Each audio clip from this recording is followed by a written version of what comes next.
He waited years for that apology.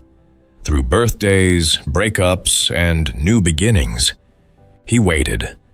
But when it finally came, it wasn't in the way he imagined, and it didn't come from the person he expected. Here's a story about closure, and the kind that doesn't come from others, but from within. For most of his 20s, Rayan carried one wound he never talked about: his father's silence.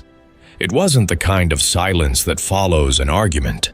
It was the kind that grows over years, like a slow fog filling every space between two people. His father was the kind of man who spoke through disapproval, a raised eyebrow when Rayan did something wrong, a grunt when he did something right. Love was never said. It was measured in how quietly you lived. When Rayan was 17, he made a choice his father never forgave him for. He turned down an engineering scholarship to study art. The night he told him, his father didn't shout. He didn't throw anything. He just looked at him for a long moment and said one sentence Rayan would never forget: "You'll regret wasting your life like this." And that was it.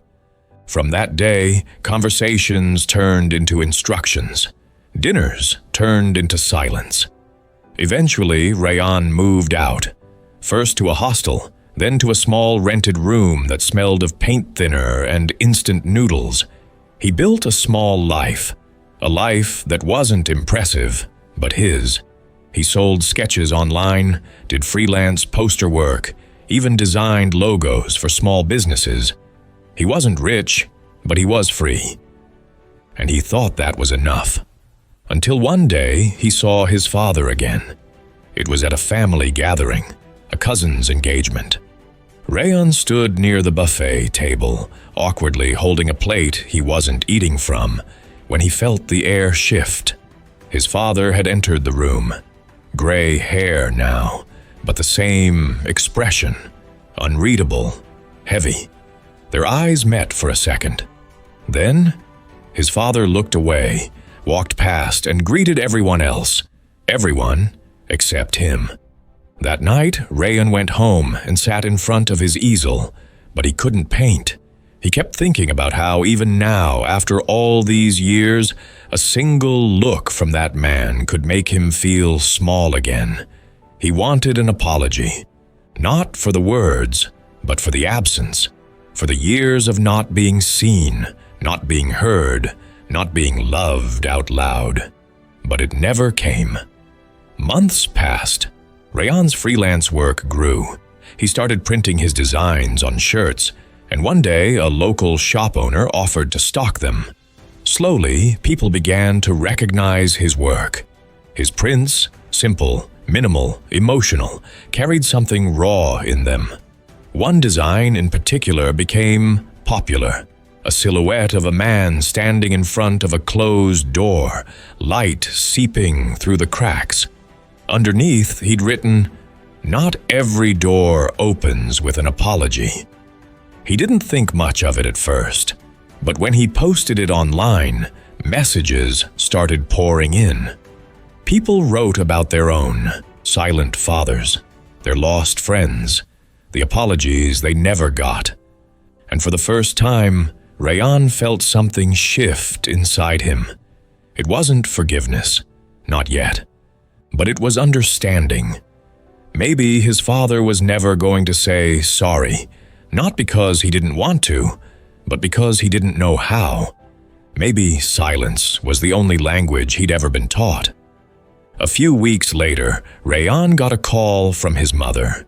His father had fallen sick, nothing critical, but enough to make her worry. Rayan went home, hesitant but calm. When he entered the small bedroom, his father was sitting up, reading.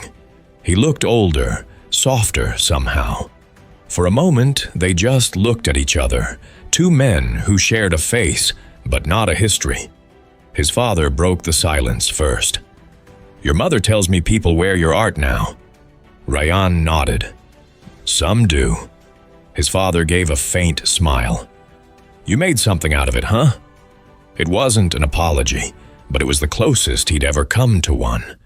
And strangely, Rayan realized he didn't need it anymore.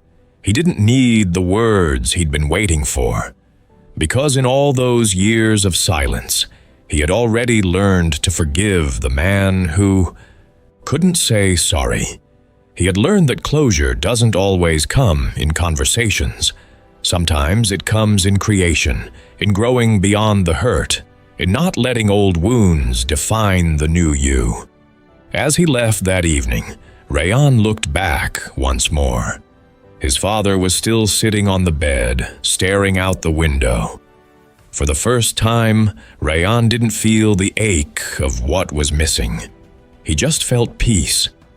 In the end, he didn't get the apology he waited for, but he found something stronger: the freedom to live without it.